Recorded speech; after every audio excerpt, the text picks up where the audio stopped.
Hello cravings! Magandang araw! Ito na talaga ang pinaka-the best na chicken barbecue sa kawali na nasubukan ko. Kaya huwag kayong aalis, i-share ko sa inyo kung paano lutuin ang pinaka-masarap na chicken barbecue sa kawali. Lagay muna tayo dito ng cooking oil at gagamit tayo dito ng atsuete powder. Kung wala ang atsuete powder, pwede naman yung buto. Tunawin lang muna natin at ilalagay natin dito yung ating mga chicken. Ang full ingredients po ay ilalagay natin sa comment section. Pag nailagay na natin yung ating mga chicken, unahin natin yung part na sa balat at ito ay baliktarin na natin. Gamit din tayo dito ng lemongrass or tanglad. Kung wala pong tanglad, pwede na po ang lemon or calamansi. Naglagay tayo ng bawang at don't skip po ang ating lemon or calamansi. Maglalagay tayong pangpatamis na asukal, depende po sa ating mga panlasa. Naglagay na rin tayo dito ng paminta. Maglalagay tayo ng toyo at enough na tubig para sa pagpapakulo ng ating chicken barbecue. At syempre, hindi mawawala ang tomato ketchup.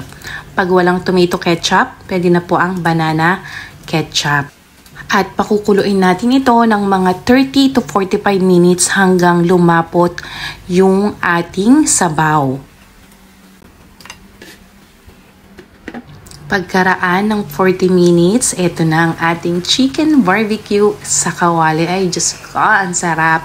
Tapos, syempre, babawasan natin dito ng sauce at patutuyuin pa natin yung ating chicken barbecue sa kawali.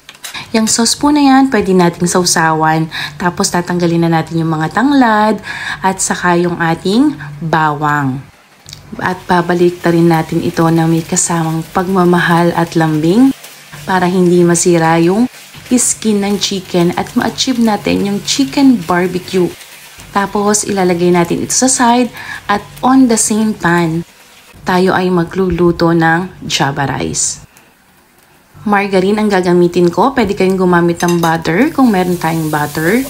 At ilalagay ko na rin yung ating turmeric powder. Tunawin lang natin ito. Pag wala pong turmeric powder at sweaty powder, iba po kasi ang lasa pag turmeric powder. Talagang java rice na java rice. Tapos naglagay ako ng fried garlic at ang ating kaning lamig. Halu-haluin at lalagyan natin ito ng pampalasa kung gusto niyo ng asin, gusto niya ng magic. Ayan, naglagay ako ng magic para mas malasa. Talaga namang mapapa-extra rice ka dito.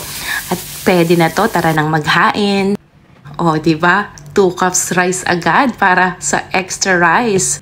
Hirap naman kasing hindi magkanin kung ganito naman yung ulam. Kaya tara na cravings, samahan nyo na akong kainin itong ating pinaka-the best na chicken barbecue sa kawali.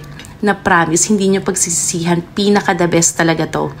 Thank you for watching. Don't forget po to share, like, at comment na rin cravings. Salamat!